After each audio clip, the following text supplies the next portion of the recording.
So when it exploded, you got really popular, right?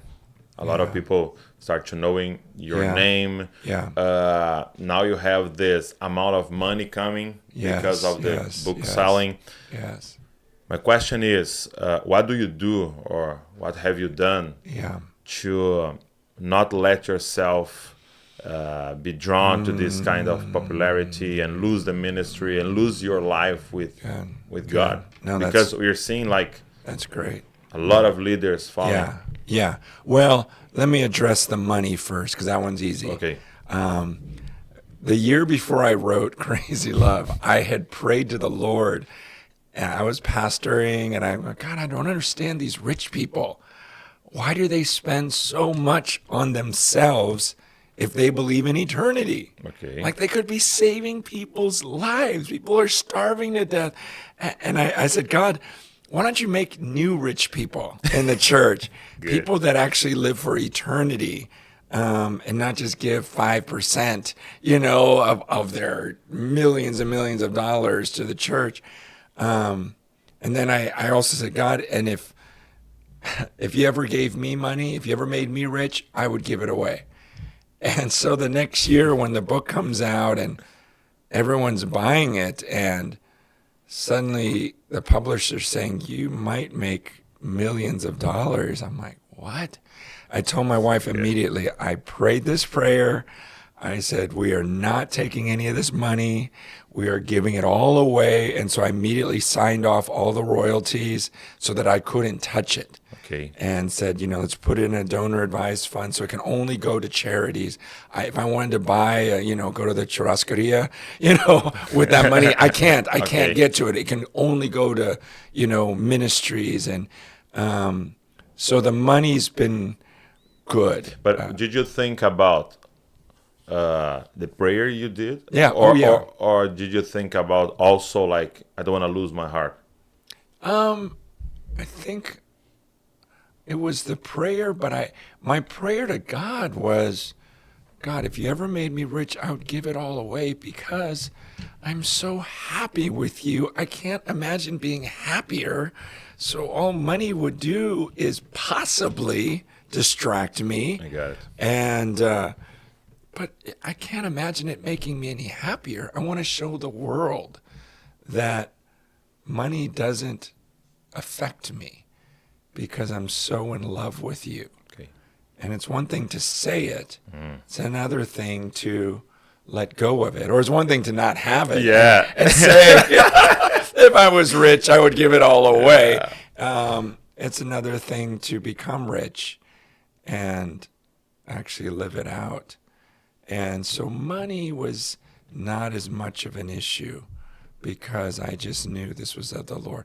My wife and I didn't think we'd make $1 million in our entire lives. I mean, we When were, you're a pastor, when you're yes. And we had made a commitment even when we were shepherding, at one point, we're making 36,000 a year. And every year, the elders would say, take more money, take more money. I'm like, no, if it's enough, it's enough. But that was when the church was like 100 people. Now there's thousands of people. And I go, no, just because there's more people doesn't mean God wants me to take more. If it's enough, it's enough. And so that was kind of our mindset. And even my wife would okay, say, got it. yeah, don't take any more. God is blessing our lives. And now with fame, that is so tricky. I struggled the first time I saw my name in print. I even remember after writing the book, all these publishers wanted it, which surprised me. And I remember they came to my office and showed me book covers, fake ones that they made. Oh, really? Yes, with my name on it. And it was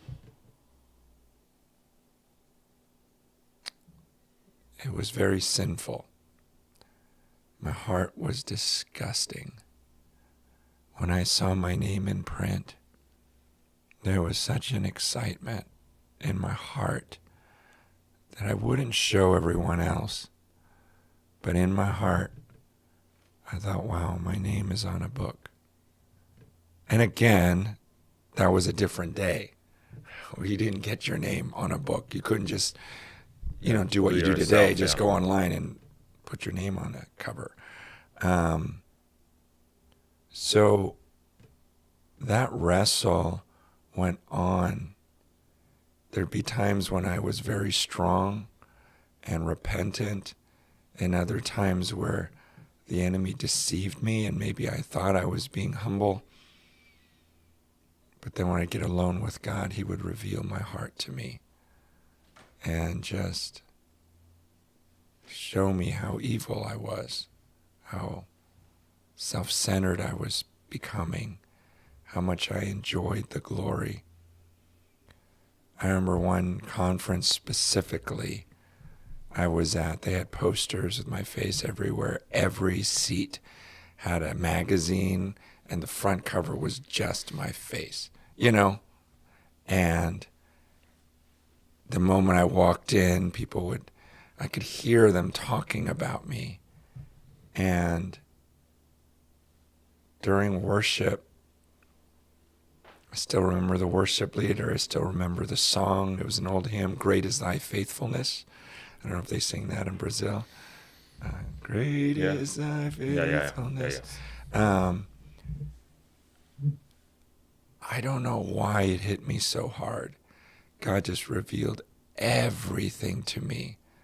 Like, wow, you really like having your face on those posters, on those magazines? You like the people talking about you? What happened to you? And I just began sobbing, like crying so, as worship's going, I didn't care about all the people in the room. I'm just crying, like snot is running down my face, like I'm just like disgusting, like, it was awful, awful. And then they called me onto the stage and I couldn't stop crying, and I just couldn't believe I became everything I didn't want to be, everything I swore I would never become, everything I preached against. And so there certainly were those moments that I'm so embarrassed of now and so regret. And it's not like I'm completely cleansed of it. God will continue to put things in my path and remind me and show me, no, it crept back in again. So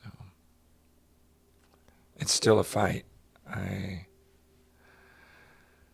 still wrestle with it. And now in this internet age where people can say very flattering things about you or very harsh and critical things about you, how you react to that is very exposing. Mm-hmm.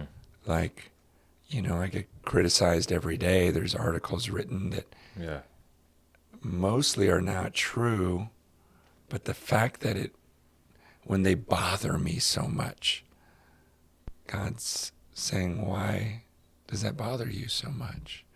Your reputation? Or is it really about God's reputation? And it's a very humbling question, because oftentimes I have to check myself and say, no, I don't like it because they think bad of me and they're spreading lies about me. Mm. And yet the truth is God could have prevented that if he wanted to. Yeah. But he allowed it to happen, and I need to just take it as somehow in his sovereignty and to learn everything I can about it, about my own spirit, about my own motives. Again, it's a little humiliating that at my age, I'm still wrestling with some of these things. I got it. So, and it's really hard because you have this tension, right? Mm. We want to do something for the Lord. Mm. For example, we want to obey and write a book, you know. Yes. But then you have to deal with this, the fruit, right? Yeah. Yeah. I remember, though, one of my friends, really heroes, John Piper, he said to me one time, he says, you know, Francis, this system that we have in place is designed to make men like you and I fall. Really? It is set up for our failure. The fame, the glory. He goes, my hope is Jesus did it. He was able to do it. So we can also. But I so believe what he said. Everything is set up to make us fall. There's something very demonic in this system. Yes. That wages war against our spirits, and it's dangerous out there. Have you ever heard?